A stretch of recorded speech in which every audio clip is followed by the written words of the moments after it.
Hi, I'm Joe Armstrong. And I'm Talia Landry, and this is the MashpeeTV News Update. It's election season here in Mashpee, and voters will need to head to a new polling place this year. With the renovations underway at the Quashnet School, the voters will need to go to the Christ the King Church to cast their ballots.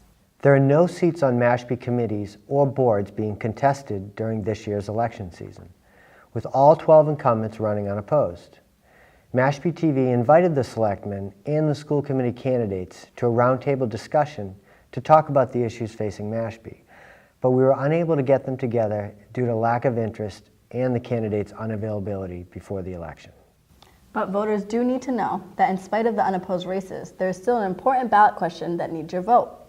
The town is asking voters to accept a debt exclusion to pay for Mashpee's portion of constructing the new Cape Cod Regional Tech School.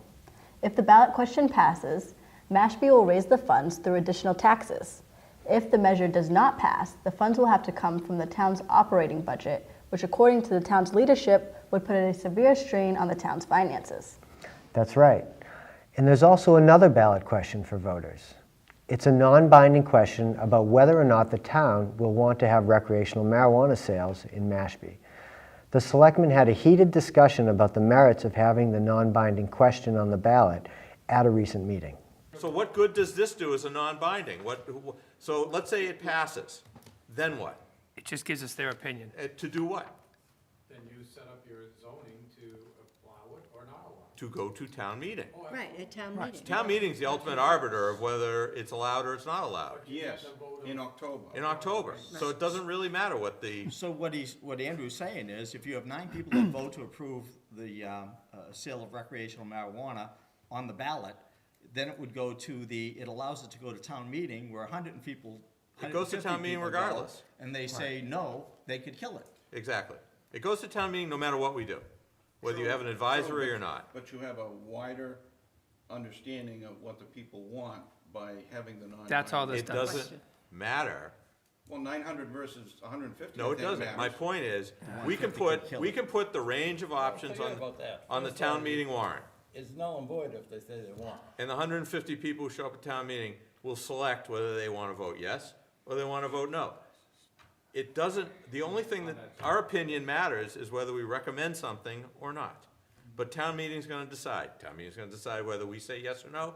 Town meeting's going to decide whether this little advisory opinion goes yes or no. It has zero effect on anything. The town election will be held on Tuesday, May 15th. Polls open from 7 a.m. to 8 p.m. And once again, the location has changed to the Christ the King Rec Center. Also on the political front, the annual town meeting will be held this coming Monday on May 7th at the Mashpee Middle High School auditorium, starting at 7 p.m. As always, MashpeeTV will be carrying the meeting live on MTV Channel 99. The warrant was sent to all residents of Mashpee with 18 articles, and a special town meeting will be held within the annual meeting with another 7 articles. The biggest question on the warrant is the fiscal year 2019 budget, and with that, the question of appropriating funds for Mashpee's share of building the new tech school. Currently, 57 Mashpee students attend the tech school. In other news, Cape Codders love to talk traffic almost as much as the weather. And although we might not be able to predict this temperamental weather, Joe has some updates on the traffic for you. The good news, Talia, is that the Army Corps of Engineers are reporting that the work being done on the Sagamore Bridge is ahead of schedule. The bridge work is scheduled to be complete and all lanes open to traffic by Friday, May 4th, barring any unforeseen delays. That's at least 2 weeks ahead of schedule. Well done, Army Corps of Engineers and contractor Arzoppo Corporation of Stoughton. And more good news for local drivers, the National Grid work on the Mashpee Rotary is about to be completed. To find out more about this project, we contacted DPW Director Catherine Laurent to find out what they were doing and when it was set to be completed. Ms. Laurent sent a quote from National Grid. This is a natural gas system infrastructure improvement at the Mashpee Rotary. We have installed a new pressure regulator station, which is an improvement to our older designs. The old regulator is now decommissioned. The project is roughly 95% complete at this point. We should be completely demobilized by Tuesday, May 8th. There will be a couple of occasions over the next few weeks where there will be some National Grid vehicles on site, but the large scale of the project is done, and there should not be any more traffic issues. One of the great stories of ecological success on Cape Cod is the return of the osprey. In the 70s, there were only 2 or 3 pairs left on the Cape. Today, there are over 150 pairs living and returning each spring. There was actually one pair that returned from their winter vacation in March to find that their nest had been blown down during one of this year's nor'easters. The down nest, located in the marsh near the causeway to Matamuskoi Island, was noticed by some residents who lived nearby. They alerted the Wacoit Bay National Estuarine Research Reserve, who also alerted the Friends of Mashpee National Wildlife Refuge and the Mashpee Conservation Department. The pair quickly rebuilt a nest on a nearby utility pole, which is very hazardous to the birds. So with the financial support of the residents, the 3 groups rallied supporters and volunteers and rebuilt the nest. The platform itself, it's a nesting platform set up in a marsh, and you see those all over the Cape.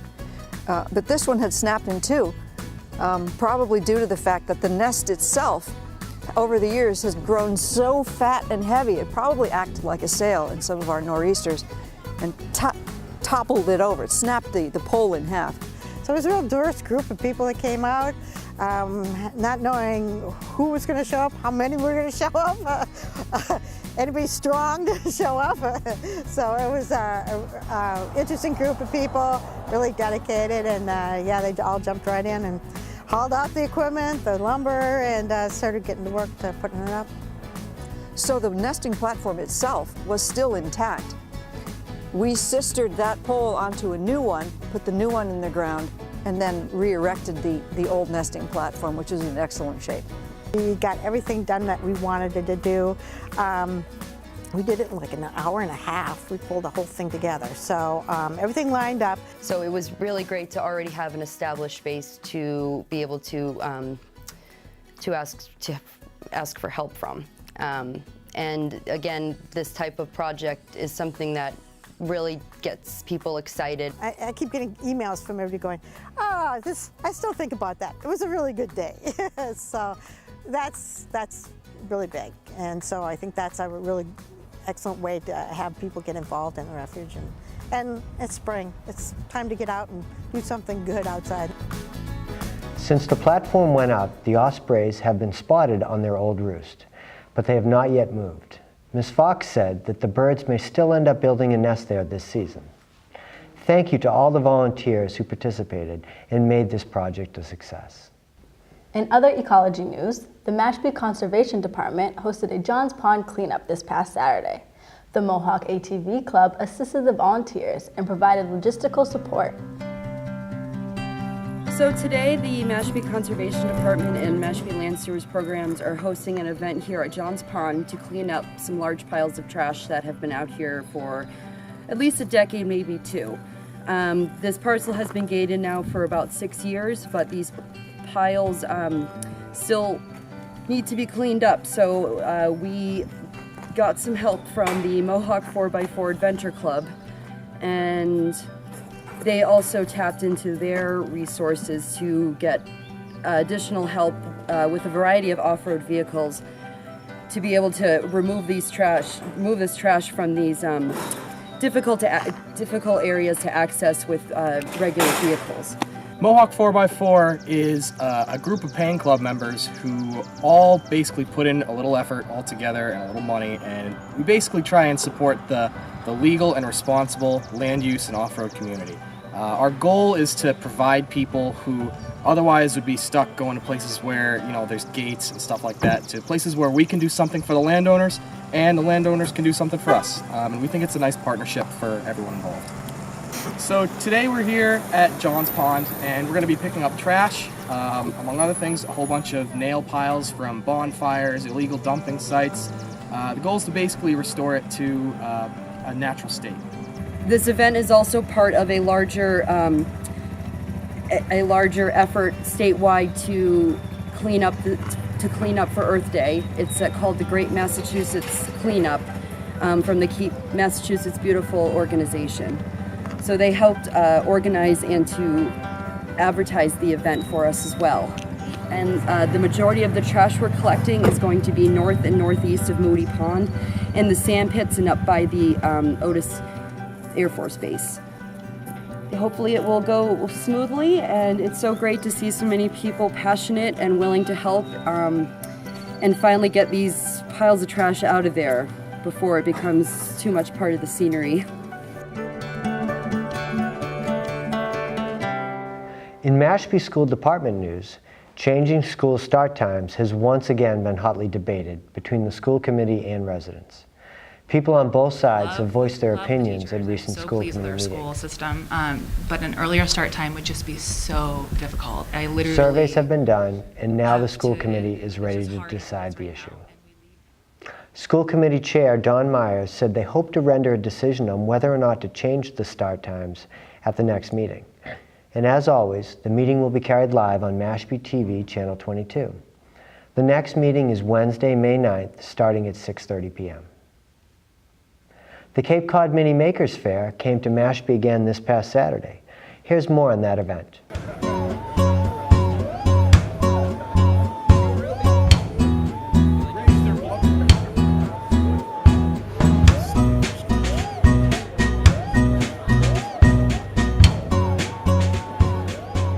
Mini Maker Fair is at the Mashpee Middle High School for the third time this year. Makers from all around the Cape have set up tables to show off their latest projects.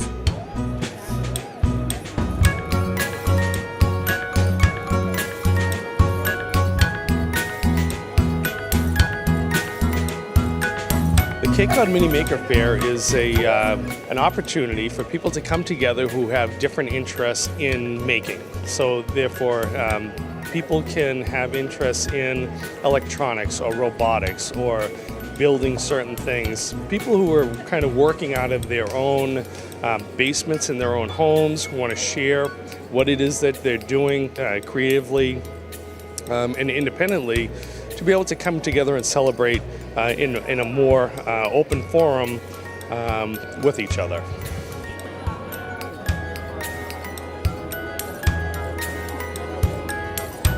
This is you guys' senior project, correct? Yes. How did you guys get involved with it?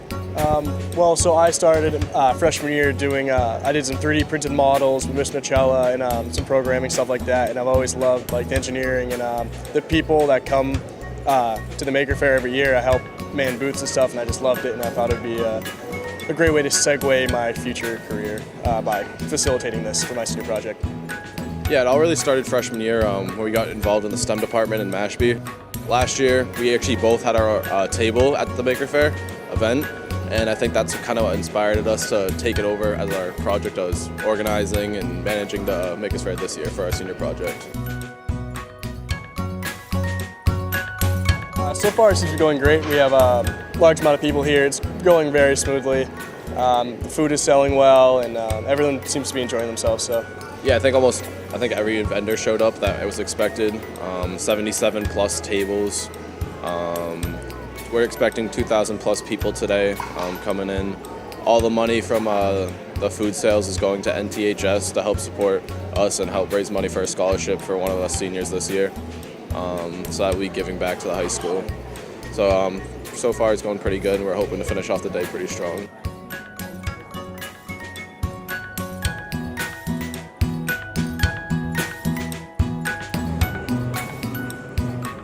So what's really nice this year is that, well, both Patello Lumber is yet again a Master Maker sponsor for the third year in a row, and the Workforce Development Board is quite heavily involved as a Master Maker sponsor as well. And it shows the commitment of the community at large to really come together and support innovation on Cape Cod. The whole creative nature of individual people just comes together and really makes it a nice event.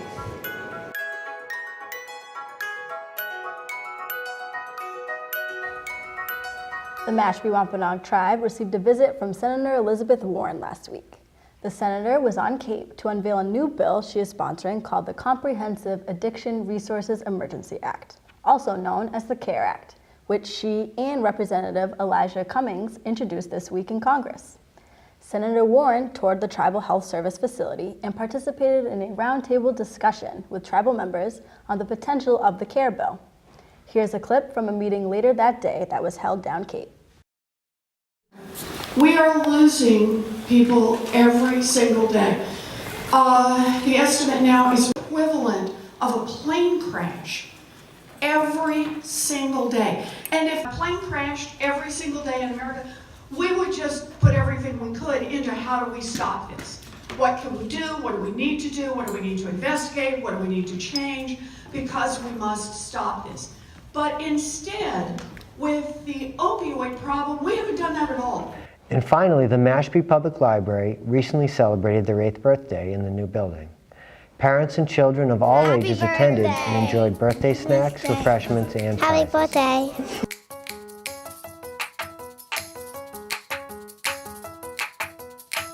We're here today at the Mashpee Library to celebrate the birthday of this library building, which opened 8 years ago in April of 2010. So every year we throw a party to thank the community for their support. Today we have what we have named the Sealander Open, which is a mini golf tournament, and it is in honor of Gloria Sealander, who was a longtime library director and trustee here at the library.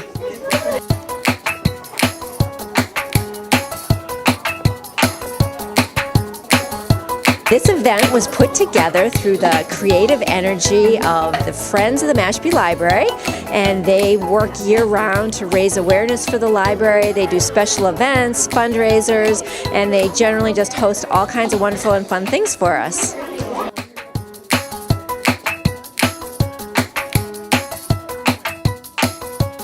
We feel that we are so well supported by the community and people around our community of Mashpee who do indeed come from other towns too and enjoy what we offer here at our Mashpee Library. It has been a steady stream. Many people are return golfers, so we're happy to have them back again. So it's been a wonderful time.